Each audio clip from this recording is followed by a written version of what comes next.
everyone, welcome to this episode of Sport Village on Newsbreak TV. My name is Femi Ashaolu. Today on the show, we'll be looking at the Super Eagles of Nigeria, their preparation towards the African Cup of Nations. The tournament is right here upon us. The Super Eagles are warming up, playing friendly games. We'll be looking at that on the show. Of course, we'll be looking at the Super Falcons of Nigeria. They are doing great things right there in in France, pardon me. And of course, we'll be talking about boxing and other very interesting sporting topics around the world. So to do that on the show, I have two usual suspects in the studio. To my immediate right, I have James Agberebi. James, you're welcome. Thank you very much. And of course, to the far right, I have the professor himself, Gabriel Ntoka. You're welcome, Gabriel. Thank you very much. Okay, so those are what we'll be looking at on the show today. We'll quickly go on this very short breather. We'll be right back. Please stay with us.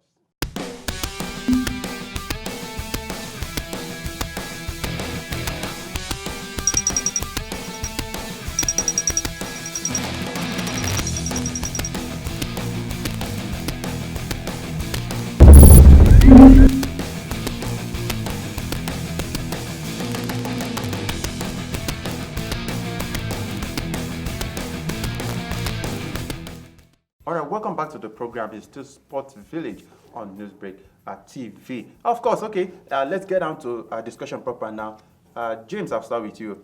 The Super Eagles of Nigeria, two friendlies, drew one, lost one to the Teranga Lions of Senegal. What should we take away from that? 2 games now, we have perhaps one of the most potent striking force as far as AFCON is concerned, but we failed to get a goal into one of our friendlies. What does that say?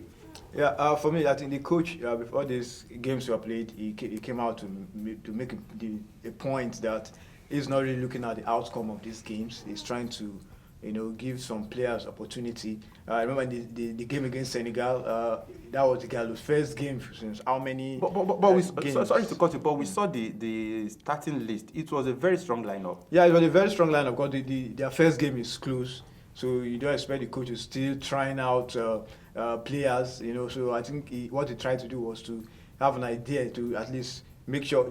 I believe he has his first 11, so it's good to now start using those players for them to gel. Thank God Igalu was able to shake up his injury, and thank God he played in that game. Though the team didn't win, they didn't score, but I think he would have had a very good idea of what to expect in the game. And they are playing against Burundi.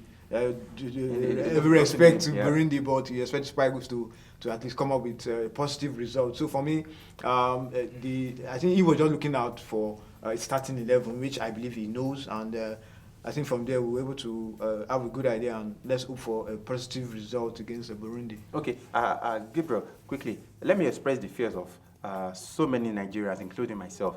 The goalkeeping situation is still a source of worry. We have a Daniel Green that a lot of people believe does not command enough confidence in goal. We still have Ezenwa that it seems Raw does not have so much confidence in, and we have Uzo who has gone from grace to grass right now. What do you think we can do? Unfortunately, the team has submitted its team list of 23 to CAF, so there's nothing we can do than to work within what we have. To work within what we have now, seems Akpeyi is the number 1 choice. He seems to be the most active of the 3 goalkeepers. However, looking at the long term, we would have felt well. This would have been a tournament where the young goalkeeper keeping in Germany, Maduka Okoye, would have been brought in as part of the assimilation process. Yes, he had been taken to the youth team, the Olympic team, but I felt this could have been the time where he begins his progress with the national team, because he's being looked at as the long-standing heir to that number 1 jersey. Okay, so sorry, let me cut you in here. Why do you think that Ross still invited Francis Uzo? He went on loan from Deportivo to Elche, from Elche to Anatolis Famagosta in the Cypriot League, and he still doesn't get playing time. Why does Ross still invite Francis Uzo to the national team? Unfortunately, again, this has been the highlight. It's the handiwork of Boro himself and the Footballing Federation. When you fail to develop your own local league. Remember, we've had this discussion off the camera where I've always said if the local league has been developed to a stage where you have players playing on a regular basis, league not being interrupted, the quality of the league is being improved, you would have found goalkeepers who would have come up to challenge through, including Ezewa come from the local league who sustained injury and just coming back. Yes, nobody from the local league can come and display him. I still make the argument for the advocacy, or I still make the advocacy for the improvement of the league. Don't worry, we'll certainly get the message across to Coach Genotro. Of course, there have been rumors that it will finally be settling for Daniel Akperin as the Super Eagles' first choice at the tournament. The Super Eagles will be taking on Burundi in their first game on Saturday, so we are hoping for the best. Quickly, let's go to the Super Falcons now, very, very briefly. We are hoping, as the only continental representative that still has or got the chance to progress to the knockout phase. Now, let's look at the circumstance surrounding where we are right now. The game against France, it was due to a very strange circumstance. A lot of people are not familiar with the referee had to order the penalty to be retaken because the goalkeeper stepped out of the line. Gabriel, I can see you nodding your head already.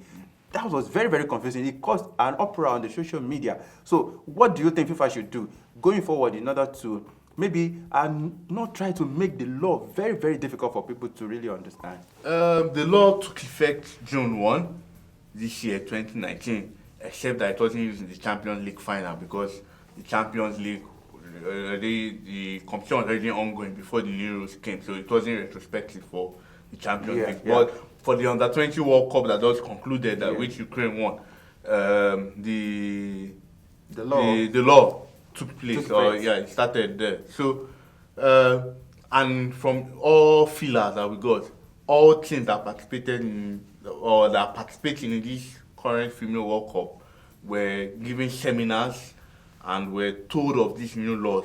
So, in all fairness to FIFA, for that particular incident, the law is the law. The law was really applied.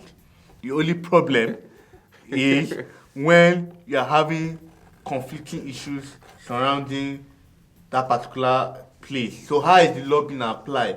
Because, for example, the goalkeeper unfortunately stepped out of her line, which was penalizable, but the French player also encroached into the penalty box when the French player took the kick. So what now happens? There's the argument that one supersedes or one takes precedence over the other, which I don't know. I'm still struggling to get. But for that, I know the law took its course.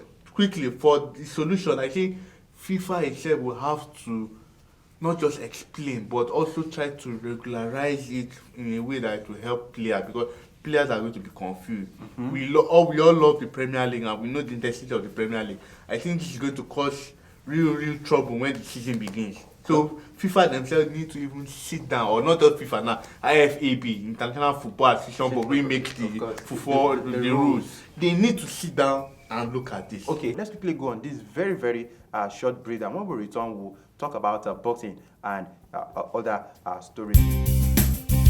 All right, welcome back, guys. It's still Sport Village on Newsbreak TV. Quickly, James, I'll start with you. I know you're a boxing fan. You love boxing so much, but I don't think you can knock me out if we get the chance to get into the ring. But quickly, let's talk about Anthony Joshua. Yeah. A lot of people have advised Anthony Joshua not to go into the rematch against Andy Ruiz Jr. immediately. What do you think? They have the fear that it could end his career if he loses again to this Mexican-American. Yeah, I think fine. I heard what Amir Khan said and some other even David Hay, the fellow Briton. Yeah, because for me, I think it's about I think their fear has to do with Joshua being under pressure. I think going to that fight under pressure, because as it is now, he's no more the champion, and Ruiz is the champion, but it's as if Joshua still, is still the champion. Yes, exactly. So for me, I understand their fears, because Joshua might get to the ring and like still commit the same blunder. He will be under pressure now, because he has to put all the doubt people have about him. You have to end everything in that rematch. So I feel that they are afraid for him, because fine, he lost. Nobody expected him to lose. Yeah, That it he was came a- out it was a as a shock in huge the shock, face. you know. So for him to now go back to that rematch, I think a lot of people are like skeptical. They don't want him to commit the same blunder, you know. So for me, I think I want to side with them. But I think they've already fixed it. It's happening towards the end of the year, yeah. you know. So I think they've not decided the venue yet. Whichever way, Ruiz is not under pressure. Because nobody expected to beat Joshua. So Joshua just have to just up his game, and if eventually the rematch comes up, you just have to be very careful this time, and let's hope that he's lucky this time around. We also hope that Joshua will add some flesh before that game, because it seems that six-pack is no longer working for boxers right there. Okay, Gabriel, let's talk about transfer now. Pogba is really putting Manchester United on the edge. They've put £150 million on him, and it seems he's adamant to go to Real Madrid, even though the club is trying to convince him to stay. But it seems the young man, there's been rumored that he's prepared to go on strike. What do you think United should do at this point? Well, I wouldn't know if I'm going to be speaking as a pundit or as a Manchester United As a fan fan? at this period, but what I would certainly say, Speak as an objective person. but what I will really say is, I think Pogba unfortunately has not lived up to expectation. He has not, in my own opinion, I don't think he has fully repaid the £89 million value. In everyone's expectation, in everyone's opinion. I don't think he has fully repaid that value of £89 million spent on him. I don't think he has done that. Okay, let me quickly take on James. James, 30 seconds. Do you think Pogba, I meant to say, has ego problem? Every footballer has ego. And Ronaldo sure. has ego. Messi has. Everybody. These are very rich guys. But I think These are I think superstars. they handle their own better. You can't guarantee that. These are very big players. Pogba is the World Cup winner. I don't think Pogba will come out and say It's not the first to do that. Messi, and won't be the Messi last. is better than him, because he might come and tell you I won the World Cup. Messi. So this is a general problem, not just a Pogba problem. Okay, that will be the size of the show today. Sorry that time does not really permit us to talk a lot about stuff when we come on the show, but just look ahead to the next episode when we come right your way again. I remain Femi Ashalu until we come your way with another interesting episode. We say bye for now.